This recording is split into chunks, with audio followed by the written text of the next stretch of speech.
Hello, diecast fans, and welcome to the 96th episode of Jim's Magnificent Miniature Motor Cars as we continue our inevitable march towards 100 episodes. And in line with my promise, for the remainder of the episodes leading up to the 100th episode, I will not, and I repeat, will not unbox anything that I have already unboxed. No repaints, no recolors. And in keeping with that promise, I have basically stepped really far out of my comfort zone and looked for things that I wouldn't normally buy, whether it's because it's a model I don't really care for, or whether it's because something I used to find too expensive or whatever. Point is, I'm stepping way out of my comfort zone just so you guys can have some very different content. And the first thing that came to mind was this Kaido House Mini GT Datsun 510. It's produced by Mini GT, but it's designed by diecast designing legend Jun Imai, who made his mark at Hot Wheels, designing a lot of their really well-known cars, as well as Matchbox, if I'm not mistaken. Could be wrong. But anyway, Jun Imai has put together his own little outfit, collabing with car nuts like Fast and Furious's Sung Kang and others as well. And they've brought us a prestige line of Mini GT cars, which are a bit pricier than the normal Mini GT. Notably, this is a $20 car. This is twice what one would pay for a normal Mini GT, but it's got opening features, it's got an opening hood, and it's got more metal. Anyway, let's see if the car inside is worth the hype and the price.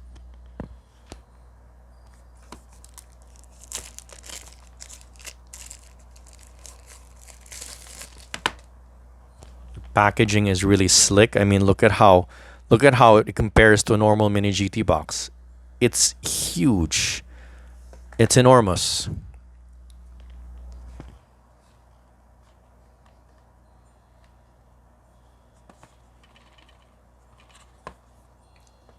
And would you look at that? It doesn't open like a normal Mini GT box. It's like Atomica. You basically have to slide it out of this slipcase.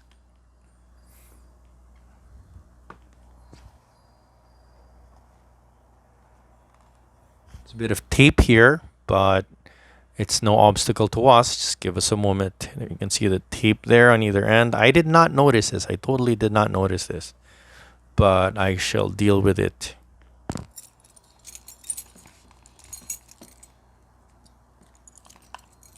I'm going to tell you frankly, folks, I am not a fan of this packaging that seems determined to keep the car inside, but it's coming free eventually, slowly but surely. There we go.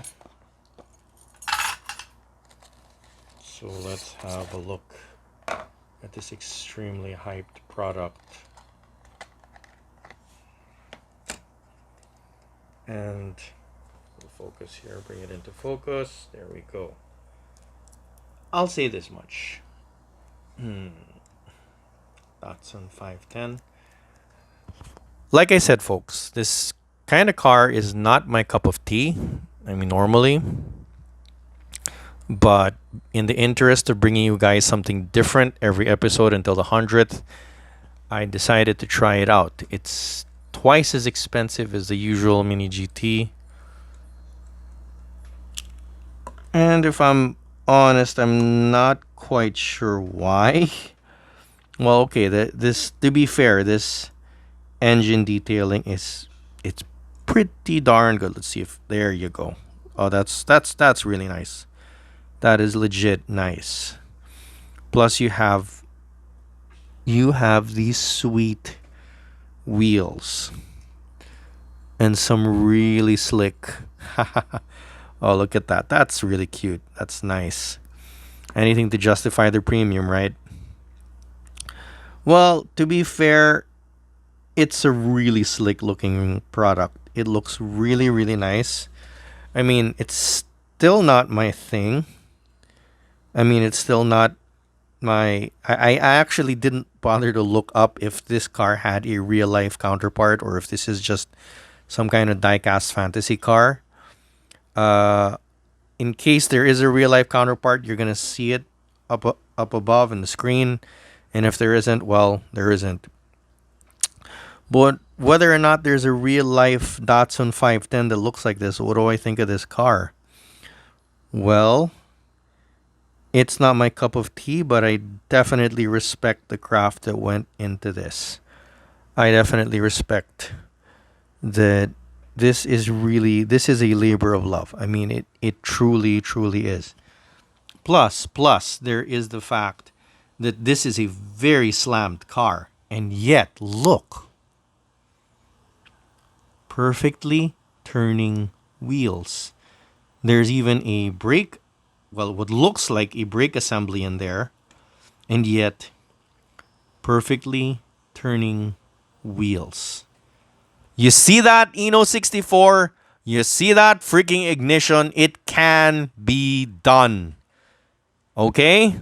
So take note, freaking apologists for wheels that don't turn. You can have an ultra detailed 1/64th scale car with wheels that turn. What a concept. Okay, so let's get down to the business of scoring this because, like I said, this is not my cup of tea, but I really respect the artistry that went into making this. From the nice opening bonnet, the hood, the engine underneath it, and these wheels. This is a really well put together die-cast vehicle. So I'm going to do something that I'm pretty sure I've never done before. I'm going to give a really high score to a car that I don't particularly like because I really respect the craft that went into it. So this car gets a 9.5 out of 10 from me. Yes, I'm not a big fan of this car. Still not a fan, still not converted, and maybe that's worth the 0.5. But I find the artistry that went into making this car, in a word, extraordinary.